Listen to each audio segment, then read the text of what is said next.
Hey, good morning. Uh, we had a modest amount of data yesterday from US and Europe.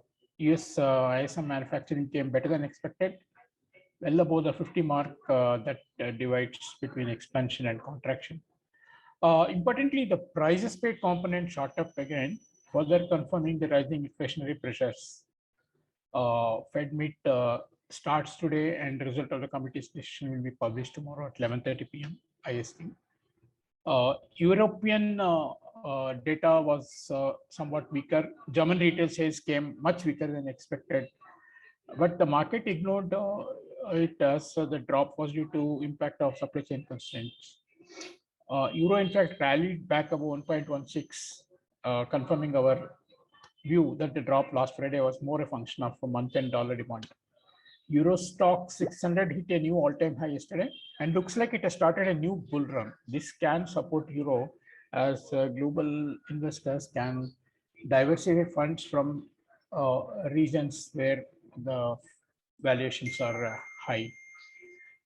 On the slightly broader picture, wage inflation can be the next big challenge for the central bankers. In fact, BOE has been warning about it.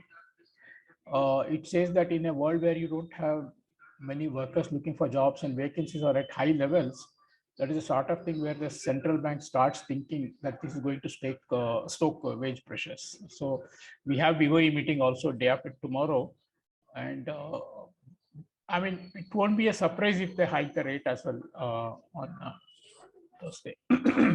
Australian Central Bank has decided to retain the interest rate at current level of 0.1%, but the statement accompanying it says that decision to discontinue yield target reflects improvement in the economy and earlier than expected progress towards the inflation target. So that's what they have explained, rather defended their decision not to do the yield curve control, due to which Australian yields have soared in the recent days. OPEC meeting is in progress this week. Not much is expected. So Brent oil trades closer to its highs now. President Biden's domestic agenda suffered a significant setback when moderate Democratic Senator Manchin announced he would not yet support a 1.75 trillion framework unveiled last week. Of course, the markets have ignored these developments, and Dow hit a new high yesterday. Notwithstanding a higher fix, USD CNY also has seen good selling. While many are surprised by yuan's strength in the context of Evergrande issue and the economy slowing down, is being supported by the authorities as it has contained imported inflation. Expect a dollar index to be range bound between 93.5 and 94.5 till the Fed decision. On the Indian side, trade data for October was announced, which showed a deficit of 19.9 billion versus 22 billion in September. So, though it has shown a month-on-month fall, it's the third highest and well above the long-term average. Imports were at 55.37 billion. So, compare it with October 19, it was which was 37.99 billion. So, we have a huge jump in imports. April-October deficit is 98.7 billion versus 94.72 in 2019. Considering that we had low imports in April, May this year, and for the rest of the 5 months, we may expect a higher level of imports in the run rate what we are seeing. Then the full year deficit is likely to be far higher than the 152 billion that we saw in 1920. Higher gold imports as well as higher petrol prices have been one of the chief causes. But all said and done, deficit at this level makes the outlook for full year current account deficit somewhat worse. It can have a weakening impact on the rupee if the foreign fund flows are not higher.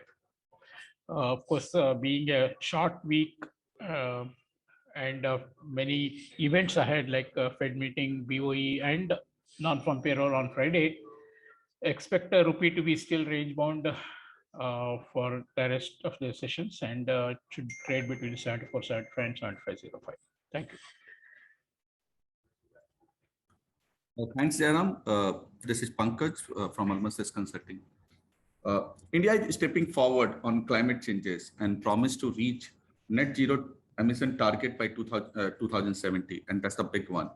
And also promised to reduce carbon emission by 1 billion ton by 2020-30. All these announcements came in United Nations. There was a climate change program in Glasgow, Stockholm yesterday. Now the crypto world, and it's getting more and more exciting. Last week on the Squid Games, Korean Squid Games, there was a meme coin launched, and that meme coin price multiplied by 2,300 times in 1 week. And yesterday it fell by almost the same amount and was trading below 0.5 cent. That's the crypto world. 1 week, we have a 2,300 times multiplication and wiping off everything in a day. As JK already highlighted that RBA discontinued its yield curve control of 10 basis point. That's clearly reflecting this is a week of a central bank's meeting, and that's clearly reflecting that the central banks are stepping away from the monetary accommodations and liquidity accommodations. Interesting time ahead. Despite of all these, Wall Street, both main indices closed at all-time high. Primarily, Tesla is having a great days, and energy prices, energy shares were also doing equally well. US Treasury yields were mixed yesterday after Treasury indicated that they would be borrowing more than the earlier expected in the Q3.